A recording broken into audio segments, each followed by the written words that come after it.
नमस्कार दोस्तों, इस वीडियो में हम डिस्कशन करेंगे दोहरी नौकरी का ज्वालामुखी फूटने के कगार पर। ये टॉपिक जो है और इसको जीएस पेपर 3 के हिसाब से देखा जा सकता है। जीएस 3 में एक टॉपिक है अनएम्प्लॉयमेंट। तो पहले थोड़ा सा अनएम्प्लॉयमेंट के बारे में जान लें, इसकी परिभाषा, इसके प्रकार वगैरह। तो अनएम्प्लॉयमेंट मीन्स होता है बेरोजगारी। तो बेरोजगारी क्या होता है? तो बेरोजगारी वह स्थिति है जिसमें किसी सक्षम व्यक्ति को मांगने पर भी रोजगार नहीं मिलता। सिंपल सी परिभाषा है कि कोई सक्षम व्यक्ति है, सक्षम होना चाहिए, और मांगने पर भी उसको रोजगार नहीं मिलता है, तो उसे कहा जाता है बेरोजगार। मीन्स अगर कोई असक्षम व्यक्ति है और रोजगार चाहता है तो वो बेरोजगार नहीं कहलाएगा, क्योंकि असक्षम है, उसको रोजगार मिल नहीं सकता, उसको सक्षम होना पड़ेगा। और दूसरी बात, सक्षम तो है लेकिन वो रोजगार ढूंढ ही नहीं रहा है। इसका मीन्स काम नहीं कर रहा है और काम ढूंढ भी नहीं रहा है, यानी काम करने का इच्छुक भी नहीं है, तो उसको भी बेरोजगार की कैटेगरी में नहीं रखा जाएगा। मीन्स दोनों बातें होनी चाहिए, सक्षमता होनी चाहिए और कार्य करने की तत्परता होनी चाहिए, तो उसे कहते हैं बेरोजगारी, अगर उसके बाद भी काम न मिले तो। इस प्रकार अनैच्छिक बेरोजगारी ही बेरोजगारी होती है। जो अनैच्छिक प्रकार की बेरोजगारी है वही बेरोजगारी होती है दरअसल। न्यूनतम रूप से यह देखा जाता है कि संबंधित व्यक्ति कार्यशील उम्र का हो, जो भारत में 15 से 59 या 64 मानी जाती है। जो कार्यशील उम्र है वो भारत में 15 से लेकर के 59 साल या कभी कभी कहीं कहीं 64 साल तक मानी जाती है। तो कार्यशील जो जनसंख्या, वर्किंग एज, जो कार्यशील उम्र में अगर काम नहीं मिल रहा है और वो सक्षम भी है, काम ढूंढ भी रहा है, तो माना जाएगा कि बेरोजगार है। अच्छा, 64 साल से ऊपर का कोई व्यक्ति सक्षम भी है, कार्य करने के इच्छुक भी है, तब भी काम नहीं मिल रहा है, तो उसको बेरोजगार नहीं माना जाएगा, क्योंकि ये कार्यशील उम्र में नहीं आता है, ये डिपेंडेंट उम्र में आता है। मीन्स निर्भर आबादी में आता है। राष्ट्र की जनसंख्या में कार्यशील उम्र के लोगों का अनुपात सर्वाधिक हो, इसे सकारात्मक रूप माना जाता है। और डेमोग्राफिक डिविडेंड डेमोग्राफिक डिविडेंड जनसांख्यिकीय लाभांश के नाम से भारत में यह स्थिति देखने को मिलती है। लेकिन जॉबलेस ग्रोथ, कुशलता विकास में कमी आदि कारणों से इसका ठीक से लाभ नहीं उठा पा रहा है। ठीक है। तो किसी देश में कार्यशील जनसंख्या की आबादी अगर ज़्यादा रहे, जैसे भारत में 15 से लेकर के 59 साल या 64 साल की उम्र की आबादी जो है ये बहुत ज़्यादा है, जिसको युवा देश भारत को कहा जाता है। यहाँ पे औसत जो आयु है ये भी काफ़ी कम है, तो इसे सकारात्मक माना जाता है और डेमोग्राफिक डिविडेंड के नाम से भारत में यह स्थिति देखने को मिलती है। लेकिन जॉबलेस ग्रोथ, भारत में ग्रोथ तो हो रहा है, लगातार जीडीपी में ग्रोथ हो रहा है, भारत दुनिया की 5वीं बड़ी अर्थव्यवस्था बन गया है, खूब सारा एक्सपोर्ट होता है, तो ग्रोथ तो हो रहा है देश में, लेकिन इसी अनुपात में जॉब क्रिएशन नहीं हो पा रहा है। तो ये एक चिंता वाली बात है, इसी को जॉबलेस ग्रोथ कहा जाता है, यानी रोजगार विहीन समृद्धि। अब बेरोजगारी के प्रकार पे देखें तो ये कई 5 प्रकार के, मतलब कई प्रकार के होते हैं, मुख्यतः 5 प्रकार के हम देख रहे हैं। एक होता है चक्रीय बेरोजगारी, एक होता है चक्रीय बेरोजगारी, संरचनात्मक बेरोजगारी, चक्रीय बेरोजगारी साइक्लिकल अनएम्प्लॉयमेंट, संरचनात्मक बेरोजगारी स्ट्रक्चरल अनएम्प्लॉयमेंट, छिपी बेरोजगारी तो डिसगाइज्ड अनएम्प्लॉयमेंट, इसको प्रच्छन्न बेरोजगारी या छद्म बेरोजगारी भी कहा जाता है। फिर घर्षणात्मक बेरोजगारी यानी कि फ्रिक्शनल अनएम्प्लॉयमेंट, अल्प रोजगार यानी अंडर एम्प्लॉयमेंट। तो फिर से याद करें तो चक्रीय बेरोजगारी, संरचनात्मक बेरोजगारी, छिपी बेरोजगारी या प्रच्छन्न बेरोजगारी या छद्म बेरोजगारी, फिर घर्षणात्मक बेरोजगारी, अल्प रोजगार। तो 5 प्रकार के हैं ऐसे देखें तो चक्रीय बेरोजगारी, चक्रीय बेरोजगारी, संरचनात्मक बेरोजगारी, छिपी बेरोजगारी या छद्म बेरोजगारी या प्रच्छन्न बेरोजगारी, फिर घर्षणात्मक बेरोजगारी और लास्ट में अल्प रोजगार। तो ये 5 प्रकार हैं। सबकी इंग्लिश देखें तो चक्रीय बेरोजगारी का साइक्लिकल अनएम्प्लॉयमेंट, संरचनात्मक बेरोजगारी का स्ट्रक्चरल अनएम्प्लॉयमेंट, प्रच्छन्न या छद्म या छिपी बेरोजगारी का डिस्गाइज्ड अनएम्प्लॉयमेंट, घर्षणात्मक बेरोजगारी का फ्रिक्शनल अनएम्प्लॉयमेंट, अल्प रोजगार का होता है अंडर एम्प्लॉयमेंट। ये 5 प्रकार हैं। चक्रीय बेरोजगारी क्या होता है? तो चक्रीय बेरोजगारी यानी साइक्लिकल अनएम्प्लॉयमेंट आर्थिक उतार चढ़ावों के दौरान उत्पन्न होने वाली बेरोजगारी। ऐसे ऐसे हम बना लें कि आर्थिक उतार चढ़ाव हो रहा है, कि खूब ग्रोथ हुआ फिर कम हो गया, फिर ग्रोथ हुआ बढ़ा, फिर मंदी आ गई, है ना, ऐसे करके ये मंदी आया ग्रोथ हुआ, फिर मंदी आ गया ग्रोथ हुआ, मंदी आया ग्रोथ हुआ। तो जो ऐसे ऐसे जब ग्रोथ होता है यहाँ पर पीक पे होता है तो रोज़गार बढ़ जाता है, जब डाउन पे होता है तो रोज़गार घट जाता है। तो इस प्रकार की जो बेरोजगारी होती है उसको कहा जाता है चक्रीय बेरोजगारी। आर्थिक उतार चढ़ावों के दौरान उत्पन्न होने वाली बेरोजगारी को चक्रीय बेरोजगारी कहा जाता है। फिर संरचनात्मक बेरोजगारी यानी स्ट्रक्चरल अनएम्प्लॉयमेंट। तो अर्थव्यवस्था की ढांचागत कमजोरी के कारण संरचनात्मक बेरोजगारी यानी स्ट्रक्चरल अनएम्प्लॉयमेंट क्या होता है? तो अर्थव्यवस्था की ढांचागत कमजोरी के कारण जो बेरोजगारी होती है उसे संरचनात्मक बेरोजगारी कहा जाता है। तो इसमें भी 2 प्रकार के हैं कि अर्थव्यवस्था की ढांचागत कमजोरी में भी 2 प्रकार की कमजोरी हो सकती है। पहला, पर्याप्त औद्योगिक विकास यानी इंडस्ट्रियल डेवलपमेंट का ना हो पाना।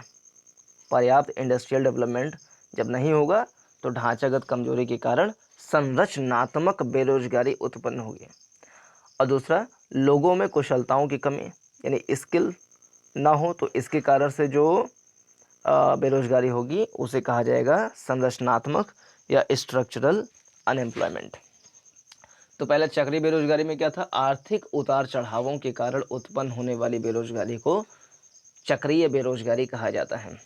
और दूसरा संरचनात्मक बेरोजगारी या स्ट्रक्चरल अनएम्प्लॉयमेंट, इसमें क्या होता है कि जब अर्थव्यवस्था की ढांचागत कमजोरी के कारण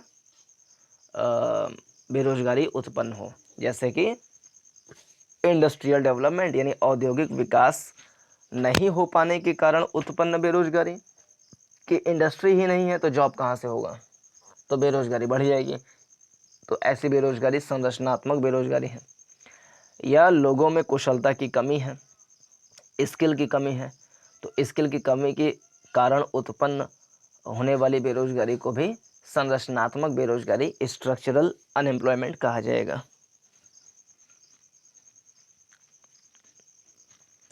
फिर तीसरा प्रकार छिपी बेरोजगारी। छिपी बेरोजगारी या छद्म बेरोजगारी या प्रच्छन्न बेरोजगारी, इसको डिस्गाइज्ड अनएम्प्लॉयमेंट कहा जाता है। तो ये क्या है? बिना उत्पादकता यानी नकारात्मक उत्पादकता। बिना उत्पादकता यानी ज़्यादा प्रोडक्शन नहीं हो रहा है या प्रोडक्शन कम हो रहा है। तो बिना उत्पादकता या नकारात्मक उत्पादकता के साथ किसी कार्य में संलग्न रहना, ठीक है, इसे कहते हैं छिपी बेरोजगारी। श्रम का सीमांत उत्पादन या तो शून्य या नेगेटिव हुआ है। ये एक बार यूपीएससी के पीटी के एग्जाम में 2013 में पूछा भी था कि छिपी बेरोजगारी की परिभाषा। तो इसमें क्या होता है कि बिना उत्पादकता या नकारात्मक उत्पादकता के साथ किसी कार्य में संलग्न रहना, इसको कहते हैं छिपी बेरोजगारी।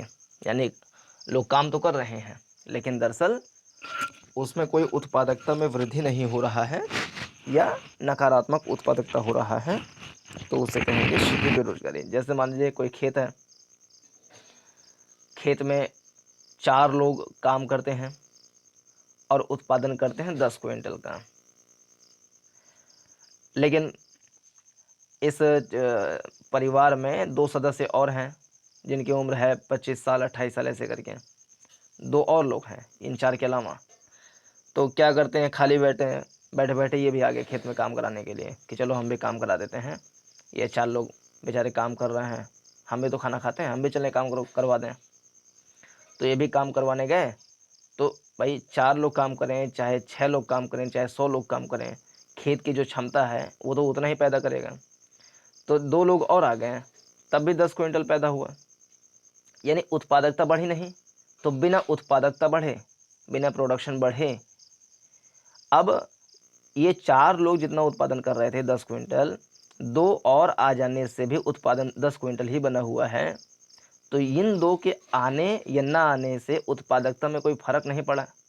तो इसका मतलब ये 2 लोग काम करें चाहे काम ना करें तो कोई फर्क नहीं पड़ता।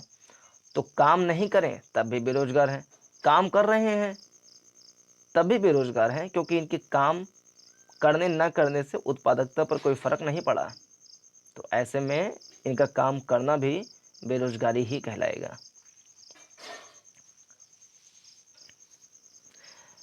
यदि किसी कार्य स्थान पर श्रम रोजगार को एक इकाई से बदला जाए, ठीक है, यदि किसी कार्य स्थान पर, जैसे कोई फैक्ट्री है, श्रम रोजगार को, यानी कि इसमें मान लीजिए 100 लोग काम करते हैं, श्रम रोजगार को एक इकाई से बदला जाए, मीन्स कि इसमें 5 और लोगों को ला दिया जाए काम करने के लिए। पहले 100 लोग काम करते थे इस फैक्ट्री में, अभी 5 लोग और आ गए हैं।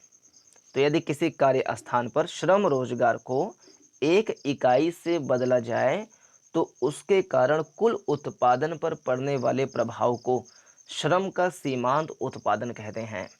ठीक है, श्रम का सीमांत उत्पादन कहते हैं। ठीक है, यानी कि इन 5 लोगों के आ जाने से, जैसे पहले 100 लोग काम करते थे, 10 ई रिक्शा बनाया करते थे एक महीने में सपोज, तो इन 5 के आ जाने से अगर ये 11 हो जाता है ई रिक्शा का उत्पादन, तो कहा जाएगा कि यहाँ पे श्रम का सीमांत उत्पादन 1 इकाई है।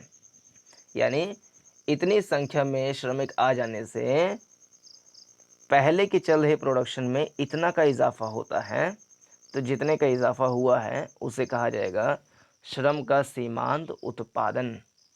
ठीक है, तो फिर से परिभाषा, यदि किसी कार्य स्थान पर श्रम रोजगार को एक इकाई से बदला जाए तो उसके कारण कुल उत्पादन पर पड़ने वाले प्रभाव को श्रम का सीमांत उत्पादन कहते हैं। भारत में परिवार संचालित खेतों में छिपी बेरोजगारी है। इसके 2 मुख्य कारण हैं। पहला, जनसंख्या का अत्यधिक दबाव, और दूसरा, रोजगार के वैकल्पिक अवसरों की कमी। जो नॉन एग्रीकल्चरल वर्क होते हैं, जैसे दुकान हो गया, कोई गाड़ी खरीद लिया या कुछ जाके बाहर फैक्ट्री में काम कर लिया, ऐसे करके, तो इसकी अवसरों की कमी, तो जनसंख्या का दबाव और रोजगार के वैकल्पिक अवसरों की कमी के कारण बेरोजगारी या छिपी बेरोजगारी ज़्यादा होती है।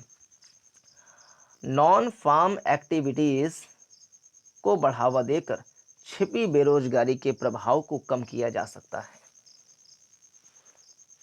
तो ये है छिपी बेरोजगारी। तो पहला था चक्रीय बेरोजगारी, इसमें क्या था कि आर्थिक उतार चढ़ावों के कारण उत्पन्न होने वाली बेरोजगारी।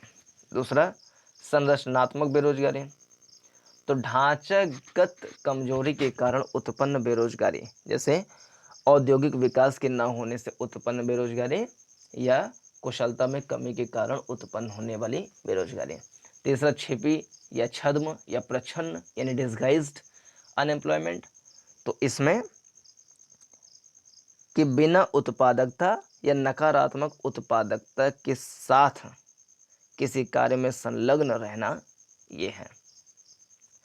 और एक शब्द है श्रम का सीमांत उत्पादन, तो यदि किसी कार्य स्थान पर कुल श्रम रोजगार को एक इकाई के रूप में बदला जाए तो कुल उत्पादन पर पड़ने वाले प्रभाव को श्रम का सीमांत उत्पादन कहा जाता है।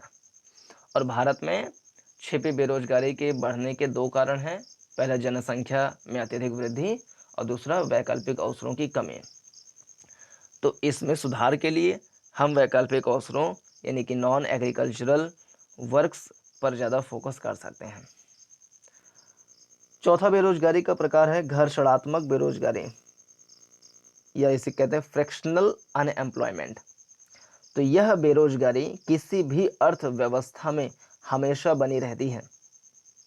इसे चुनौतीपूर्ण नहीं माना जाता है। तो घर्षणात्मक बेरोजगारी, यह बेरोजगारी किसी भी अर्थव्यवस्था में हमेशा बनी रहती है, इसे चुनौतीपूर्ण नहीं माना जाता है। ये कुछ कारण हैं, उनके कारण से उत्पन्न होती हैं, जैसे कि